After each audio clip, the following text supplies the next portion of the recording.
abagabo benshi oya sheri aho ngaho winjirira nagare abashakanye abagabo benshi bagiye muri gahunda batabwiye abagore wabo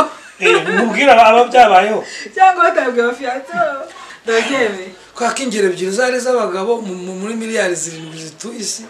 aya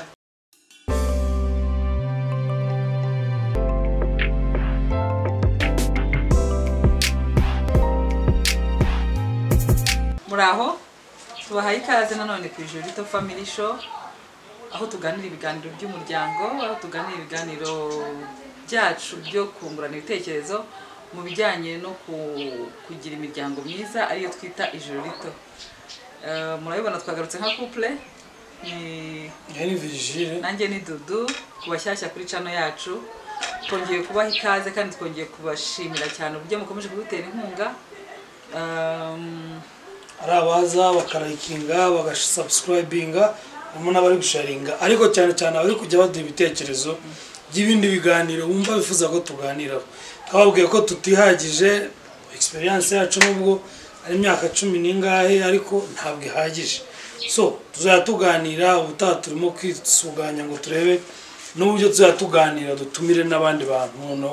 umuryango uri kwaguka arimo bazajya baduha ibitekerezo ibiganiro birushaho kuba byiza kurushaho yes uyu turaganira ikiganiro twakuye kuri inspiration twahawe na couple y'inshuti yacu twabasabye uburenganzira batwemerera ko twabibasangiza cyane cyane ko twasanze natwe byaratubayeho kandi ntawamenya nawe hari ikintu byagufasha hari isomo wabikuramo. Umugabo yarazindutse ari mu gitondo ajya ku kazi ariko arangije afata urugendo ajya mu ntara atabwiye umudamu atabwiye madamu ageze mu nzira bakora impanuka nakwe tutatinya kuvuga ko yari mortelle donc yashoboraga yari impanuka iteye ubwoba cyane ku buryo yashoboraga no kubica ariko Imana ikinga akaboko ntiyapfa ariko imodoka iranangirika. Noneho rero barangije ubwo urumva kugira ngo umudamu bimenye bitinze umugabo wemba yagize isoni ye yavuga ati kwa kundi ngira abagabo mudutinya avuga ati hari wenda ntibibwira abagabo burya turabatinya hari abagabo batinya abagore babo ntabwo nari nkazi muzatubwire namwe abagabo banyu barabatinya cyangwa abagore muramutinya abagore banyu. Ibyo bintu rero hari isomo byabasigiye ko byagenda kose kandi nako dusanga twigeze kugira isura nk'iyo ngiyo twifuje kugira ngo tubasangize ntawamenya hari uruvanemo isomo. Mbanje kwishimira kumenya ko dutinya abagore bacu ayo histoire sinjye yabayeho ra boye tubayeho twimba ariko ari ngewe acteur principal jango mu video yatambutse twagiye tuganira uburyo najyaga njya kusangira agacupa n'abandi bajyama bikaba ngombwa ko mpamagara Dudu nkabimumenyesha haba saa 3 haba saa 5 haba saa 8 yewe ndetse na saa 9 z'ijoro nari haye principe yo kumubwiza ukuri mu bintu byose. So gucana inyuma rero ntabwo uri guca inyuma ari ukuca inyuma ngo ujye gukora ibijyanye n'ibyo bakunda kwitira guca inyuma no gukora ikintu cyose ukoze utabyumvikanaho na mugenzi wawe byaba ari uguca ku ruhande ukagura ikibanza wamuciye inyuma byaba ari uguca inyuma ukagurisha ikibanza mwari mutunze umuciye inyuma. Umunsi rero natangiye utwe tuvuye ahantu muri famille kandi nabwo yari nk'umunsi wa gatatu wa sorti kandi tumaze gusohoka nk'iminsi 2 kuri icyo tumaze iminsi 2 dusohoka noneho bimwe y'amabwira bya expectations we akumva yuko rwose expectations nuko tunaniwe tugiye gutaha tukajya kujya. Inshuti wanjye rero namaze iminsi naratangiye gahunda yo gutekereza kugura imodoka ako ntaramenya gutwara naramenya bona yamaze kumenya gutwara ariko ntaramenyera circulation mu mujyi Kigali tipara mu maganga ati mfitemo essence full tank mu modoka ngwino ngutembereza none bya bindi byose bajya kumbaza byo kwinjira muri rond-point byo kugira gute uze mbikwereke ubwo ni saa 6 za ryari za nijoro mpuye nawe turabanje dufasha akantu kugira ngo tubone uko twinjira mu muhanda ubundi turawinjira. Ndabyibuka duhera tuva Nyabugogo tugera Giti cy'inyoni, tuva Giti cy'inyoni nzamuka mu mujyi, nkata mu mujyi nca Nyamirambo, ngeze ku Kimisagara byari maze kuba nka saa saba. Ndaramamagara ati biti aturi hehe, ndacyari kumwe na wa muntu, hari utuntu tekinike ducyana ari kunyereka ariko turarangije ngiye kujya kuryama. Ati usubiza isaha uracyari, ndabaye ndaje ngiye kuryama, reka nce na Kumati urebe navuye mu mujyi sinakoze ibyo nagomba gukora. Navuye ku Muhima nca mu mujyi ndazenguruka ngeze Kimisagara, ngeze Kimisagara ndi kumanuka. Ndabaye rero nari nibagiwe yuko ngomba kugura amavuta, ndeka nzamuke ngere na Kumati nyagure, noneho mitemanuka njye kuryama. Azamutse tugeze na Kumati kana amavuta ndayagura byangunze ni narayaguzeyo. Ubwo se na Kumati winjiye narinjiye ndayagura kugira ngo nzabone niba ngombwa ko nanisobanura, ndayagura ndayashyira mu modoka. Ndabwo ariko nubwo turangije kwiga hari ahantu hari akabare abajyama tugira bajya batera ibiparu, reka tuhanyure. Ubwo ni nko mu masaha 8 hari igikondo, hatangiye igikondo, izi gikondo nangira ndagenda turanyweye. Umuhungu we n'umunaniro ahita yigira modoka arasinzira. Nsanga rero groupe y'abajyama bagira ibiparu n'injya mvuga barahari, turanywa ndareka nihute. Bigeze nka saa 9 nsohotse ngiye ngira ngo ngiye nko kwihagarika, nsanga umutipe yegamye ku modoka arimo kujya avugisha umuntu ngo yamfashe ngo zino siro ziba ziri muri radio ngo ziragusinziriza neza, nguzi ko ntamenye igihe nasinziririye. Noneho yose umuntu arimo guhangara asinziriye yicaye kuri kapo y'imodoka. Njya ku ruhande njya kwihagarika, nanyije ndagaruka ngira amahirwe nsanga arangije kuvugana n'umuntu we. Ndaje ndabona byari bimeze biteba, wari kuvugana n'umuntu umubwira ngo urasinziriye. Ureka abantu ngo ni kopine wanjye ngo barimo kunsaza ngo namba ngira ngo ureka sinzira. Ndavuga ubuzi ko nayo narapfuye urupfu nabizi. Ntabwo ko nshobora kubwira umuntu agasinzira. Bagiye ku ruhande mfashe telefone ndamuhamagaye. Angiye guhamagara Nibite sheri ntasinzira, ngira n'ibyago muhamagara amagaze iruhande rw'umuzamu. Umuzamu aho yari arahita ambwira ngo ko se ngurana nasinzira ndi ku kazi. Amahirwe nagize niba yaravugaga buhoro ntiyabyumva. Mpita cecekesha umuzamu cecekanaga ndi kubwira. Ndasimbuka negera hirya, noneho ndamuhamagara neza mubwira ukuntu natashye kare nkagera mu buriri, bitotse bigahita bimfata nk'abari bwo nico nkibuka ko namubwiye waryame kubwo yari agikanuye. Ndamuryamishije dodo, subiyemo imbere wampaye irindi, ndarinyweye. Bigeze nka saa 10 ngira ngo twari kumwe baravuga ngo tureba ahantu tunyura dufate boyiro noneho tuhave duhita dutaha kuryama. Njya kuri vora, umuhungu yari mu modoka we anasinziriye kubera umunaniro. Tumanuka kwa Mironko hano igikondo,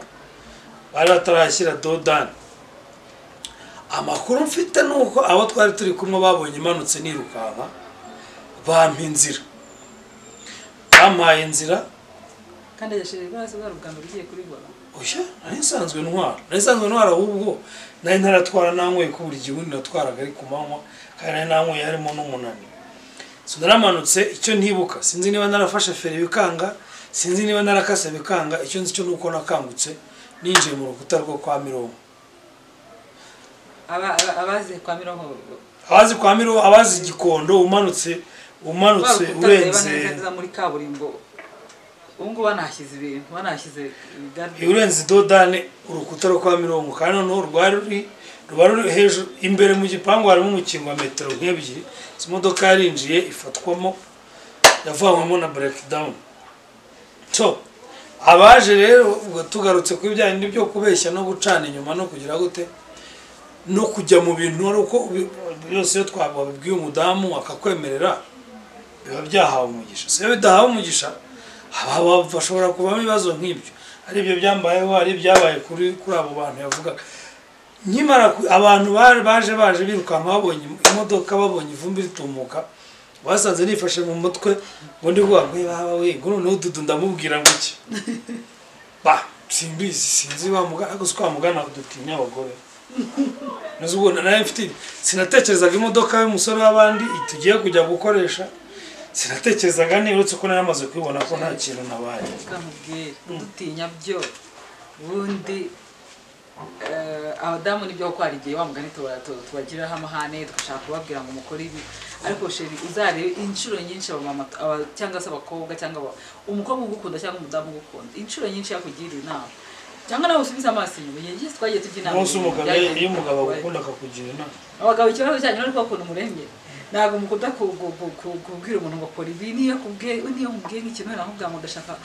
ndumva nshaka ikintu cyose ukumva utari comfortable ni gake nshobora kubona uvuga ngo ariko se musheri ngo wabigenje ngo igiciro nyinshi mutajya mwara mutajya ntabwo mutajya mudufuhira ntabwo mutajya mugira gute I don't know tuba twumva mukuze niyo mpamvu buriya akenshi niyo muri kutugira inama rimwe na rimwe hari igihe muzitugira tukabona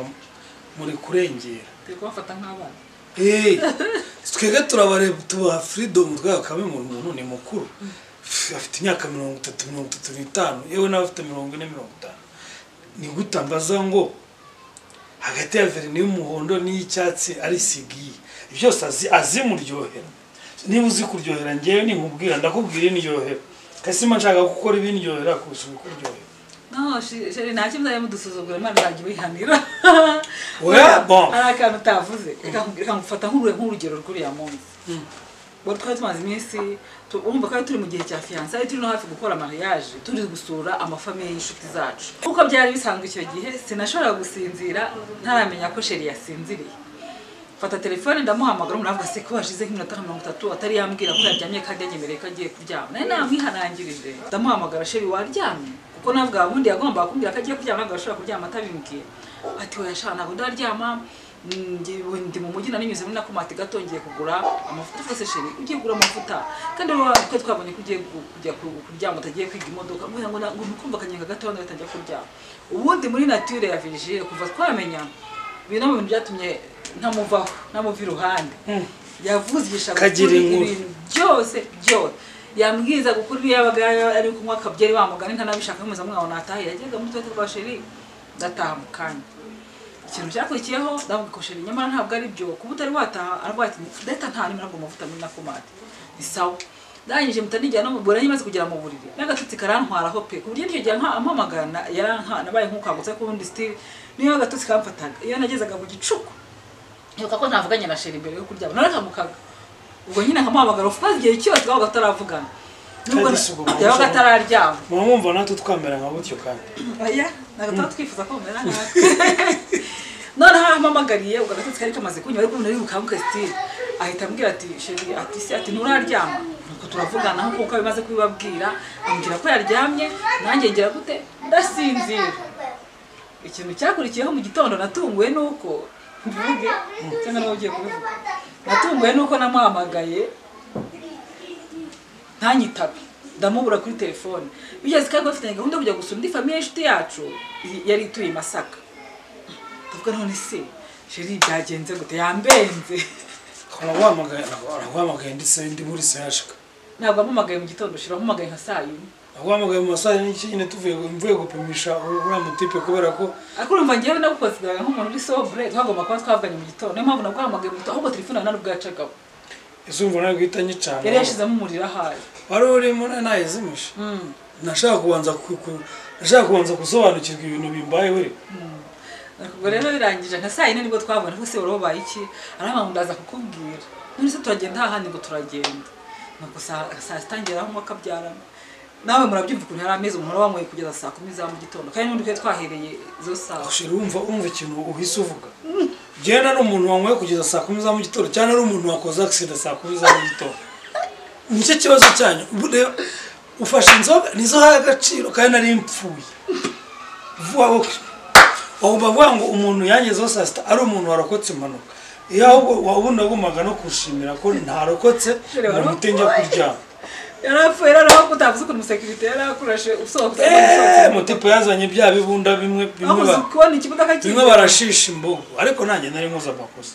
umva nyine kubera no gucanganyikirwa n'ubwoba naragonze wifashe mu mutwe oya nahise nshaka gukuramo imodoka ngo tugende tipe rero yumvise ndimo kwatsa imodoka abati baragenda badakoresheje urupangu rwa boss baramfunga abana bakokinze cyayo bunda barashisha inzovu niba ari inzovu zinzi ukuntu babyita ikamvuza induru n'abandi kambaye wongera amahirwe ahitanyura polisi nuko baramutabara nyuma yo kwibaza ikintu ari bugire Dudu muri make isomo riri isomo abagabo benshi oya sheri aho ngaho winjire nagare abashakanye abagabo benshi bagiye muri gahunda batabwiye abagore babo mubwira ababyabayeho cyangwa batabwiye abafiyanse ejo bundi Nyabarongo yuzura nta mugore yuzuriyeho akora i Kigali yamwuzuriyeho akora i Kigali akaba yabwiye umugabo oya ubu dufite ingero kugeza ubu ebyiri z'abagabo urwo rugero rwarabaye rw'umugore Nyabarongo abantu badukurikira batubwira urugero rw'umugore akorera Igitarama yaje i Kigali Nyabarongo iruzura buri uko yambuka ariko umugabo yarabizi ko yaje ku kazi iki umugabo yarabizi ko yaje ku kazi ntabwo mbyibuka ariko nzi ko bibaho ntabwo ari abagabo bonyine namwe mukajya mudufata icyangombwa isomo ririmo nuko ibintu byose ugiyemo bitahawe umugisha n'uwo mu bantu yaba umugore yaba umugabo okay yego basto dogebe kwa kingere ebyiri zari z'abagabo muri miliyari 7 zitu isi aya n'abagabo n'abagore yes namwe mudukurikira hari urugero mwaduha ibyo ngibyo wenda nawe hari byaba byarakubayeho ukajya mu bintu utabwiye sheri waje kureba ugasanga n'akaga tuvuge ko abantu bose bakora amafuti cyangwa bakora ibintu batabibwiye abandi bose bizajya bibaho oya ntabwo ari bose durimo abakundana rega buriya akakubwira hari ikintu namaze kubona tukivuge rwose hari umuntu uba yaramenyereye nyine kwikorera vagabondage gukora ibintu gukora nyine ibyo bintu nyine nta muntu abwiye arabikora bikamuhira ariko iyo ufite ukuntu wasetinze ukaba ufite ukuntu ubana n'umugore wawe cyangwa n'umugabo wawe hari ibintu ukora uvuga ngo biba byaragiye mu ndangagaciro zanyu iyo urenze kuri izo ndangagaciro hari ikintu uhuriramo nacyo umuntu usenga iyo akoze ibibi ahuramo n'akaga ariko umuntu utazi Imana arabikora bikamuhira umukobwa utamenyereye guca ku ruhande wenda guhura n'abahungu ashobora kubikora rimwe agatwara inda ariko wa wundi ubimenyereye ni urugero ntanze just randomly wa wundi ubimenyereye arabikora ntatwire umuntu abimenyera atarabitangiye gake gake I don't know urumva hari ukwiyiba ugakora ikintu utataga mu ndangagaciro zawe akenshi na kenshi uguramo n'ikintu kitari cyiza tout simplement abantu bamenye yuko niba abana bikoraga ntibigire icyo bibatwara tujya twumva abapfira mu marogi ugasanga uguye hejuru y'umuntu cyangwa ukabura umugore iyo umuntu agupfiriye mu maguru reka mbivuge gutyo ntabwo wava ngaho uri bidateye ngaho bagushyira aho ngaho ngira ngo bajya abana beza ntibabishyire mu binyamakuru niba babikoraga uyu munsi amezi 3 ashize 6 umenye ngo ntabwo buri gihe bitambuka gutyo inaperso hari igihe ushaka kuzajya gushya rimwe tukajya kora tukabona bagushyize muri nuze bya binyamakuru byateye bagusanze nk'ahantu byagukwamanye kandi noneho ukanazirikana ko uramutse ugize ikibazo wa muntu wawe wagiye utabwiye ni uhangayika hariho abagabo bafite ingeso zo kuva mu rugo batavuze ubwo ngende kwivugira abagabo ko ngenzi ingero zimwe na zimwe njyangana n'amama hari ababimbwiye ugasanga umudamu aravuga ati nongeye naguma nzahana umugabo wanjye bari njya kugira nka saa 5 z'ijoro ataranambwira nawe nabiswe turi ariko no mu commentaire twabonye hari washyizemo nguzi gutegura ngo ugateka ngo ukicara ku meza ngo ugategereza umuntu ngo araje mu rye ngo bakakugeraho saa 6 z'ijoro atanakubwiye ariko muri minsi lockdown yakoze umuti ariko nyine nirangira hari gihe nabantu bazasubira kungeza ukajya so nirangira abantu bazahita bongera batangire bajye bataza saa 6 wamenya ari ibi nyuma y'imyaka 2 bo kwanza menya ari saa 6 ndabikumbuye turi kumwe ariko definitely ndabikumbuye we oya rwose pe mugerageze niba utari mu rugo ubwire sheri wawe niba ugeze ku kazi ugahura n'indi gahunda ubwire sheri nkuye na gahunda ihangane nyigiyemo niba wabuze ko atari bukwemerera tsindagira impande zo ariko nyine n'abadamu cyangwa se abagabo twige kuba understanding umugabo ye kwicara ngo avuga ati rego uyu nguyu nabimubwira ntago ashobora kubyemera uyu nguyu niyo aho namubwira ubundi kuki utabyemera umugabo waramubyaye ko n'umwana nibyo tugomba kwigisha nibyo tugomba kuvugaho kuko n'umwana urera yageze kuri 18 aba ari responsable uramureka akagenda tugabanye umugaga yaba abagore yaba abagabo umugore ntatinye gusaba umugabo uruhushya wenda wo kugira kujya guhura n'abakopine be kubera akazi k'umugabo adashobora kubyemera umugabo agiye guhura n'abakopine be umugore agiye guhura n'abakopine we ntatinye gusaba umugabo uruhushya kubera ko wenda avuga ati uyu mugabo ntashobora kunyemerera hari unigeze kumva umugore yamusabye ushaka kujyana n'abakopine be muri picnic ngaramubwira ati ntushobora kujyayo nk'ibyo ngibyo urumva wari nko gufata umuntu wawe ukamugira property yawe kandi abo ngabo rero nibo bikururira ibyabo niyo iyo umwimye ko agenda rimwe kuko iyo mwagiye muri picnic muraruhuka mukamukarira nakwangiye inde Pera nakubujije kujya kwigomera hantu. Oya ikibazo niwe nabikoze kwera impuhwe numva gukeneye gusinzira kandi numva nabyeri kiryoshye hari kwa gatanu. Uzabyongera? Ugira gute? Kungirira impuhwe mu beshye mu njyame ngo waryama. Nzabyongereza ubundi ndacyashobora gusudasha ndacyashobora kunywa kugeza saa 3. Ubundi uzawansize kunza ndi hano ntago wambeshya ntago gishobora. Anyway, nizere ko ari ikintu ukuyemo. Nawe dusangiza uko bimeze niba hari akantu hako kakubayeho cyangwa se arawo wenda uzi bakwemereye ko udusharinga dukomeze twigishanya niba wateganyaga kubeshya umenye ko wenda iminsi 39 yarangiye uyu munsi urabeshya ejo wenda we nta galaxy dizaba wenda inzizahiri muri lodge dore ko n'amarogi bura nta abarimo bene ayo ngayo korerwamo ibyangwa no witeka abafite n'imikosha kiguhirimane wenda ntupfeta ariko usoho gusanga mva cyari dapfuye burya no bohuye n'igihano ashana no gupfa n'ikimwe zupfa abantu bakaza gushyingwa bari kubutunga imirongo yes so turabakunda cyane rero naho utaha bye bye ciao bye